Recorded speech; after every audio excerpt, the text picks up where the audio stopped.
અમરેલીથી સમાચાર બગસરા શહેરમાં મેઘાણી ટાઉન હોલનું લોકાર્પણ મંત્રી કૌશિક વેકરિયા દ્વારા કરવામાં આવ્યું। જર્જરિત થયેલા મેઘાણી ટાઉન હોલનું રિનોવેશન બાદ ઉદ્ઘાટન કરવામાં આવ્યું। સ્વર્ણિમ જયંતિ મુખ્યમંત્રી શહેરી વિકાસ યોજના અંતર્ગત કામ પૂર્ણ થયું। અંદાજે 49 લાખના ખર્ચે આધુનિક ટાઉન હોલ તૈયાર। બરસ ઉતરિયા અતુલ કાનાણી અને અમરીશ કાકડિયા સહિત આગેવાનો હાજર રહ્યા।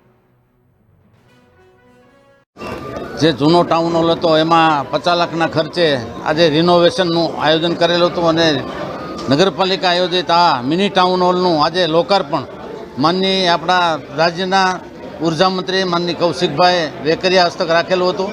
એમાં આ કાર્યક્રમમાં ઉપસ્થિત સાંસદ સુતરિયા, આપણા પાર્ટીના પ્રમુખ શ્રી અતુલભાઈ કાનાણી, નગરપાલિકાના પ્રમુખ જ્યોત્સનાબેન, ચીફ ઓફિસર મિત્તલબેન ભાલાળા, ઉપસ્થિત પાર્ટીના પ્રમુખ ઘનશ્યામભાઈ, માનની શ્રી ભાખર, ઉપસ્થિત તમામ આગેવાનોને સાથે રાખી અને આજે આ ટાઉન હોલનું લોકાર્પણ કર્યું। આ ટાઉન હોલથી ગામના લોકોની ખૂબ જ સુવિધા સારી પ્રાપ્ત થાય એના માટે એના પ્રયાસના ભાગરૂપે આજે ટાઉન હોલનું લોકાર્પણ કરેલ છે। અને આ ટાઉન હોલથી ગામના લોકોને નાની મોટી કોઈ પણ મિટિંગો હોય કે કોઈ પણ પ્રસંગ હોય તો એને ઉપયોગી થવાનું છે। અને વિકાસના કાર્યો જ્યારે પ્રજાના સાથ અને સહકારથી જ્યાં જે અસંખ્ય કામો જે બગસરા સિટીના અને ગ્રામ્યના કરેલ છે એ બદલ અમારા પાર્ટીના રાજ્યના મુખ્યમંત્રી માનનીય ભૂપેન્દ્રભાઈ પટેલ અને માનનીય નાયબ મુખ્યમંત્રી છે બંનેનો ખૂબ ખૂબ આભાર માનીએ છીએ।